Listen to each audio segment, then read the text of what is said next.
주님만이 영광을 받으시기 바랍니다. 할렐루야. 오늘은 모처럼 한국교회가 하나 되어서 1907년 평양에서 일어난 대부흥을 기념하는 뜻깊은 날입니다. 이러한 역사적인 예배에 저와 같이 자격 없는 사람이 설교를 맡게 된 것은 너무나 두려운 일이 아닐 수가 없습니다. 은혜를 가로막는 악한 종이 되지 않도록 특별히 기도해 주시기를 바랍니다.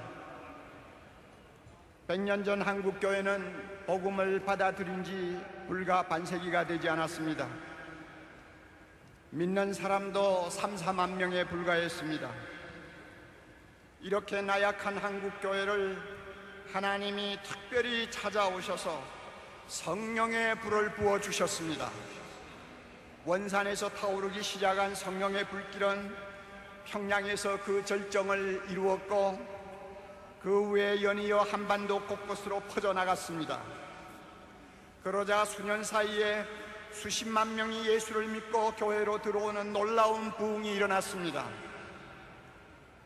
그 후 나라가 기울자 교회는 사경회라든지 항일운동이라든지 사회 계몽에 앞장서면서 절망에 빠진 백성들을 끌어안아 줄 수 있었습니다.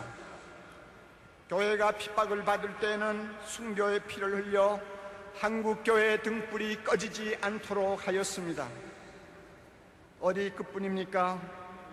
세계가 주목하는 오늘의 한국교회를 가능케 한 뿌리가 어디에 있다고 생각합니까? 저는 평양 대부흥이라고 확신합니다.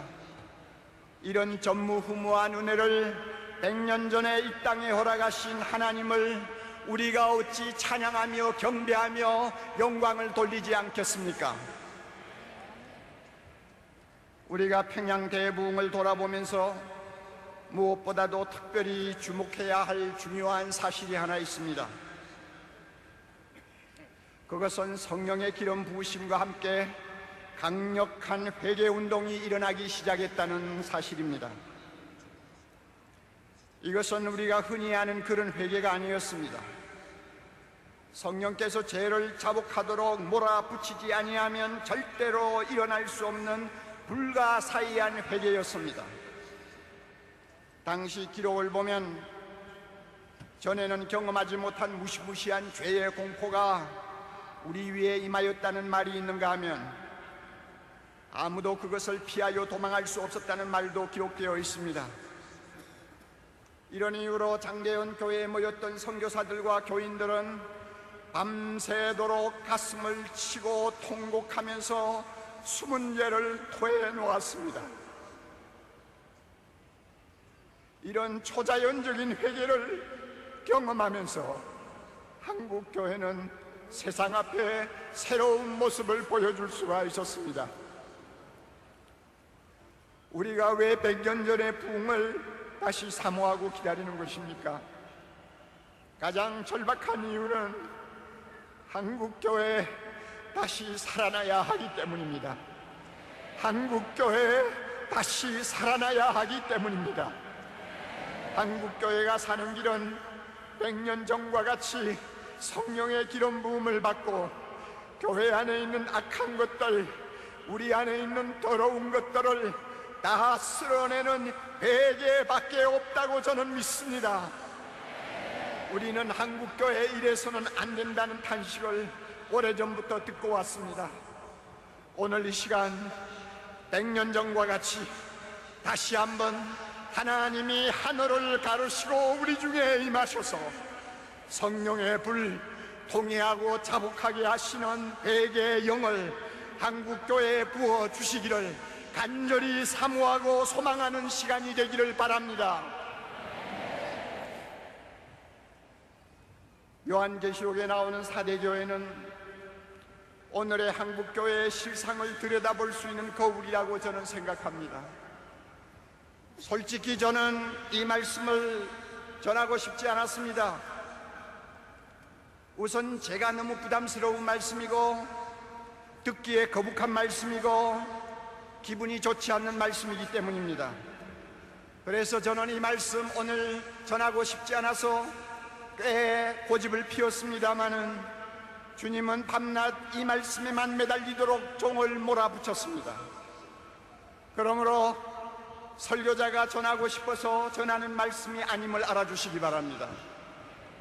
오른손에 7영과 7뼈를 가지신 예수 그리스도께서 한국 교회를 위해서 주시는 말씀이라고 저는 믿습니다. 4대 교회를 향해서 주님은 이렇게 책망하십니다. 내가 내 행위를 아노니 내가 살았다는 이름은 가졌으나 죽었느니라. 내가 내 행위를 아노니 내가 살았다는 이름은 가졌으나 죽었느니라. 이름이 살았다는 것으로 보아 4대 교회는 평판이 꽤 좋았던 것 같습니다. 이름만 들어도 사람들은 아, 그 교회 대단하지, 대단해 하고 인정을 했던 것 같습니다. 성경학자들은 4대 교회가 한때 놀라운 부흥을 경험한 화려한 과거를 가지고 있었다고 생각합니다. 그들은 오랫동안 그 후광을 즐기고 있었던 모양입니다. 따라서 사람들 보기에는 살아 움직이는 교회처럼 보였을 것입니다. 열심도 뜨겁고 봉사도 많이 하고 예배도 감동적이고 뭐 하나 흠을 잡을 데가 별로 없었던 것 같습니다. 그러나 이런 것들은 어디까지나 사람들의 눈에 비친 그 교회의 허울에 지나지 않았습니다. 불꽃 같은 눈으로 중심을 보시는 주님의 눈에는 불행하게도 그 교회는 행위가 죽어 있었습니다. 행위에서 온전한 것을 찾을 수 없었던 것입니다. 사랑하는 성도 여러분, 행위가 무엇입니까? 말씀대로 순종하는 삶입니다. 사랑하는 성도 여러분, 행위가 무엇입니까? 믿음과 행동이 일치하는 삶을 가리킵니다. 4대 교회 안에는 몇 사람을 빼고는 그렇게 사는 자들이 거의 없었던 것입니다. 저는 4대 교회를 보면서 오늘의 한국 교회를 보는 것 같다는 불안을 감출 수가 없습니다. 우리는 수십 년 동안 기적 같은 부흥을 경험한 화려한 과거를 가지고 있습니다. 지금도 우리는 그것을 자랑하고 있습니다. 5만이 넘는 교회, 1000만의 성도, 세계 제1의 교회, 새벽을 깨우는 대단한 열심, 남에게 뒤지지 않는 헌신, 10,000명이 넘는 선교사들, 많은 헌금, 큰 교회당 등 자랑거리가 한두 가지가 아닙니다. 세계를 다녀보십시오. 한국교회에서 왔다고 하면 다시 한번 우리를 쳐다봅니다. 겉으로 보면 한국교회는 절대로 죽은 교회가 아닙니다. 무엇보다도 한국교회에는 목숨을 아끼지 아니하고 충성하는 목회자들이 참 많이 있습니다. 말씀대로 살아보려고 목사보다 더 힘쓰는 평신도가 생각보다 많다는 것을 저는 잘 알고 있습니다. 이들이야말로 한국교회의 자존심이라고 아니할 수 없습니다. 그래서 만일 누가 오늘의 한국교회를 보고 행위가 죽었다는 소리를 하면 저는 그 말을 절대로 인정하고 싶지 아니한 사람 중에 하나입니다.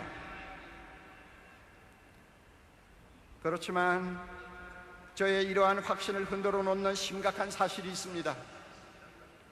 그것은 이 사회가 한국교회를 너무 불신하고 있다는 것입니다. 교회를 신뢰하지 않는 것 같습니다. 목사의 신뢰도는 오래전부터 하위권입니다. 교회에 들어왔다가 실망하고 등을 돌리는 젊은이들이 적지 않습니다. 전도를 해도 잘 받아들이지 않습니다. 무종교자들에게는 기독교가 제일 인기가 없습니다. 일반적으로 사람들은 우리를 이중인격자로 보는 것 같습니다. 말하고 행동하고 다르다는 것입니다. 사랑하면서 교회는 왜 그렇게 잘 싸우느냐고 비아냥거립니다. 예수를 믿는 우리가 자기들보다 더 정직한 데가 어디 있느냐고 따져 묻습니다. 돈을 사랑하는 데는 자기들과 똑같다고 봅니다. 사회의 각종 스캔들에 교회 다니는 사람이 끼어도 이제는 더 이상 놀라지도 아니합니다. 한마디로 자기들하고 다른 점이 별로 없다고 보는 것입니다. 기가 막히게도 우리는 이런 비난을 받으면서 한마디 변명도 제대로 못하고 있는 실정입니다. 솔직히 말해서 예수 믿는 우리들의 도덕성, 가치관, 처세관을 놓고 보면 세상 돌아가는 쪽으로 더 많이 기울고 있다는 것을 숨길 수가 없습니다. 우리도 모르게 우리는 세속주의의 늪에 빠져 허우적거리고 있는 모습을 세상 앞에 그대로 보여주고 있는 것입니다. 이처럼 교회가 짠맛을 잃으면 우리보다 더 악한 세상 사람들의 발에 짓밟히도록 내던지는 것이 주님의 징계요 심판입니다. 우리가 지금 그러한 끔찍한 상황에 놓여 있지 않는지 두려운 마음을 금할 수가 없습니다. 지금 주님께서 한국교회를 보시고 뭐라고 하실까요? 이러면 살았으나 행위가 죽었다고 책망하지 않으실까요? 누가 아니요 하고 변명할 목사가 있습니까? 누가 아니요 하고 변명할 장로가 있습니까? 평양 대부흥 100주년의 진정한 기념은 이러한 우리의 영적 비참함을 있는 그대로 직시하고 가슴을 치는 데서 출발해야 된다고 저는 믿습니다. 사대교회를 보면서 제가 두려워하는 것이 또 하나 있습니다. 7별을 손에 쥐신 예수님께서 행위가 죽은 교회의 책임을 지도자에게 묻고 계신다는 것입니다. 사대교회 사자에게 편지하라. 사대교회 사자에게 편지하라. 사자는 교회 지도자요 목회자를 가리킵니다. 저는 주님께서 왜 목회자에게 책임을 물으시는지 조금 알 것 같습니다. 수십 년 목회를 하면서 목사의 입장에 서면 이러면 요란하지만 행위가 죽은 교회를 만드는 것은 별로 어렵지 않다는 것을 저는 터득하게 되었습니다. 어떻게 하면 되는지 여러분 아시고 싶습니까? 이렇게 하면 됩니다. 목사가 말씀을 가르치거나 설교를 하면서 복음을 조금씩 변질시키면 됩니다. 그리고 나중에는 복음이 얼마나 변질되고 있는지조차도 모를 정도로 둔감해지면 됩니다. 그러면 교회는 이름만 살았고 행위는 죽어질 수 있습니다. 우리가 잘 아는 바와 같이 복음이란 누구든지 예수를 믿으면 구원받는다고 하는 기쁜 소식입니다. 그러나 이 복음에는 진리의 양면성이 들어있습니다. 구원은 믿음으로 받지만 그 믿음의 진가는 순종하는 행위로 검증받아야 한다는 것입니다. 따라서 믿음이 구원의 절대적인 요소라고 한다면 행위는 구원의 필연적인 요소가 됩니다. 우리는 구원받기 위해 순종하는 것이 아니라 구원받았기 때문에 순종하는 사람들입니다. 그러므로 믿음과 행위는 따로 놓고 생각할 수가 없습니다. 예수님은 이 사실을 가리켜서 좋은 나무와 좋은 열매로 비유를 하셨습니다. 따라서 목회자는 믿음과 순종을 똑같이 중요하게 다루고 가르쳐야 합니다. 믿음으로 구원 얻는다는 로마서를 설교했으면 행함이 없는 믿음은 죽었다는 야고보서도 진지하게 가르쳐야 하는 것입니다. 청중은 원래 귀에 듣기 좋은 말씀을 선호하는 경향이 높습니다. 믿기만 하면 구원받는다고 하면 모두가 아멘 합니다. 믿음만 있으면 하늘의 복도 받고 땅의 복도 받을 수 있습니다 하면 할렐루야 하고 열광합니다. 그러나 행함이 따르지 않는 믿음은 거짓 믿음이요 구원도 확신할 수 없다고 하면은 얼굴이 금방 굳어져 버립니다.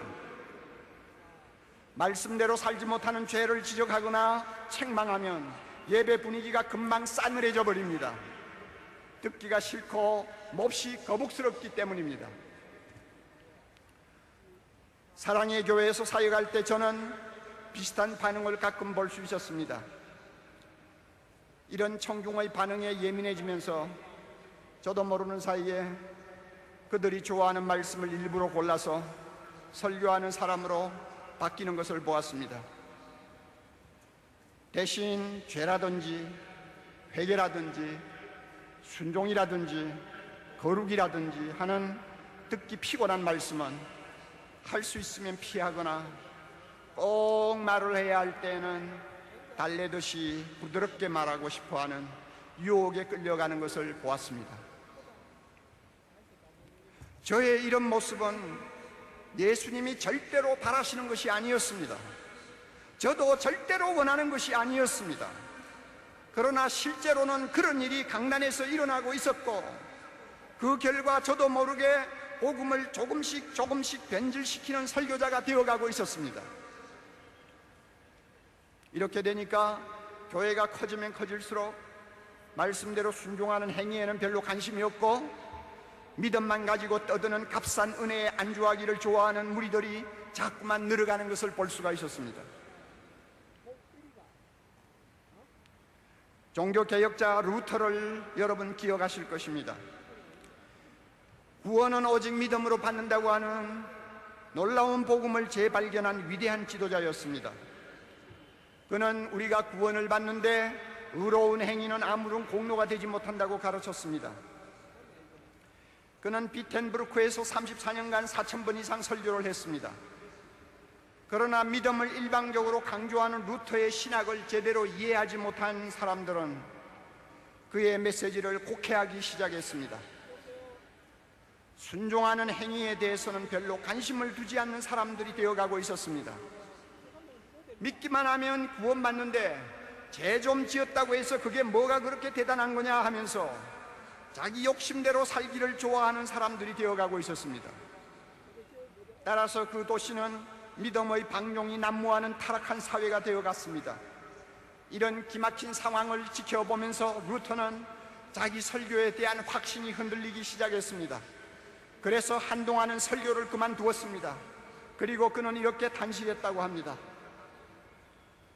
선한 양심을 가진 목사라면 설교하기보다 차라리 수레를 끌고 도를 운반하는 편이 낫겠다 라고 했습니다. 사랑하는 성도 여러분, 루터가 우리에게 주는 아주 값진 교훈이 하나 있습니다. 그것이 무엇인지 압니까?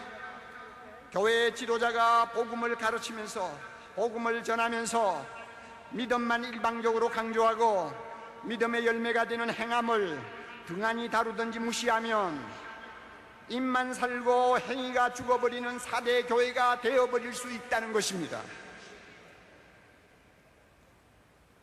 사도행전 20장 20절을 보면 바울은 유익한 말씀은 무엇이든지 공중 앞에서나 각 집에서나 거리낌 없이 전하고 가르쳤다고 했습니다. 그러나 저 자신을 포함하여 한국교회 많은 지도자들은 바울처럼 무엇이든지 거리낌 없이 전하는 용기를 잃어버리고 있는 것 같습니다. 단 것은 먹이고 쓴 것은 할 수 있으면 먹이지 않으려는 나쁜 설교자가 되어가고 있는 것 같습니다. 이런 설교자는 청중에게 인기가 있어서 사람들을 많이 끌어모으는 데는 성공할지 모르나 행위가 죽은 교회를 만드는 것은 시간 문제라고 저는 생각합니다. 한국교회 지도자 여러분, 복음을 변질시켰다는 주님의 질책에서 자유로울 수 있는 사람이 우리 가운데 몇이나 됩니까?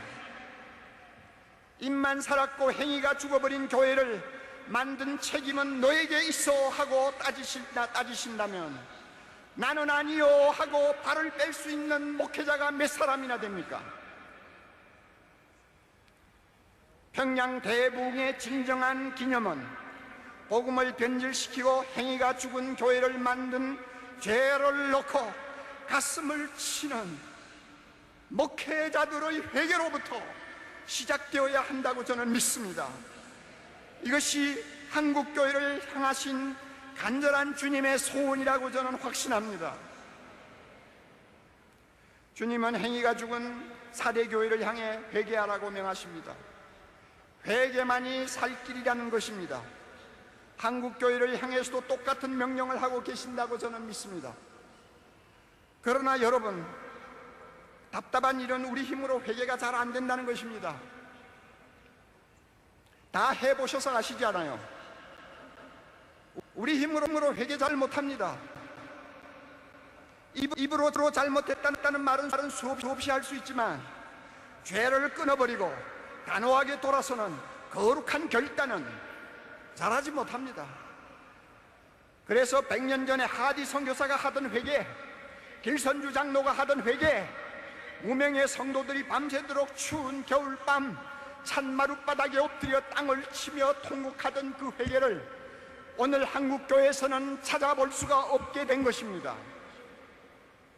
그들에 비해서 우리는 엄청나게 많은 죄를 더 짓고 사는 사람임에도 불구하고 오늘날 회개는 점점 한국교회에서 형식적인 것이 되어버리고 말았습니다. 이것이 오늘 한국교회의 생명을 서서히 죽이는 암과 같은 존재라고 생각합니다. 우리가 진정한 회개를 하고 세상 앞에 새 옷을 갈아입으려면 성령께서 회개할 힘을 우리에게 주셔야 합니다. 통회하고 자복하고 버리는 결단을 할 수 있도록 성령이 우리를 도와주셔야 합니다. 우리의 힘으로는 안 됩니다. 우리의 능으로도 안 됩니다. 오직 하나님의 신으로 할 수 있습니다. 한국 교회는 하나님의 성전된 우리를 깨끗하게 청소하실 성령의 초자연적인 역사가 절실히 필요합니다. 이를 위해 100년 전과 같이 하나님께서 하늘을 가르시고 이 땅에 강림하셔서 아낌없이 부어주셨던 성령의 불, 회개의 영을 다시 부어달라고 힘을 다해 부르짖어야 될 것입니다. 부르짖고 문을 두드리면 주님께서 응답하실 줄 믿습니다. 너희가 악할지라도 자녀에게 좋은 것을 줄 알거든 하물며 하늘에 계신 너희 아버지께서 구하는 자에게 성령을 주시지 않겠느냐? 성령을 주시지 않겠느냐? 성령을 주시지 않겠느냐? 성령을 주시지 않겠느냐? 우리 하나님의 약속입니다. 한국교회가 진정으로 회개하고 죽은 행위를 벗어버리면 아직도 죽음의 권세 아래서 신음하고 있는 이 백성을 구원할 수 있다고 믿습니다. 한국교회가 믿음과 행함이 일치하는 온전한 복음을 다시 회복하면 온갖 더러운 죄로부터, 그 죄에서 나는 악취로부터 이 사회를 치료할 수 있다고 믿습니다. 한국교회가 성령의 능력을 다시 입으면 북한에 무너진 교회를 우리 모두 다시 일으킬 수 있다고 믿습니다. 한국교회가 성령의 거룩한 불이 타오르는 용광로가 되면 주님께서 21세기 세계를 위해 가장 중요한 일에 우리 한국교회에 불러주실 줄 믿습니다. 믿습니다. 두 손을 높이 들고 여러분 따라합시다. 주여, 한국교회를 살려주옵소서. 한국교회를 살려주옵소서. 통회하고 자복하는 영을 부어주시옵소서. 부어주시옵소서. 부어주시옵소서. 머리 숙여 기도합니다. 거룩하신 주여, 이놈이 죄인입니다. 이놈이 한국교회 입만 살았다고 또 떠들고 행위가 죽어버린 한국교회를 만든 장본인입니다.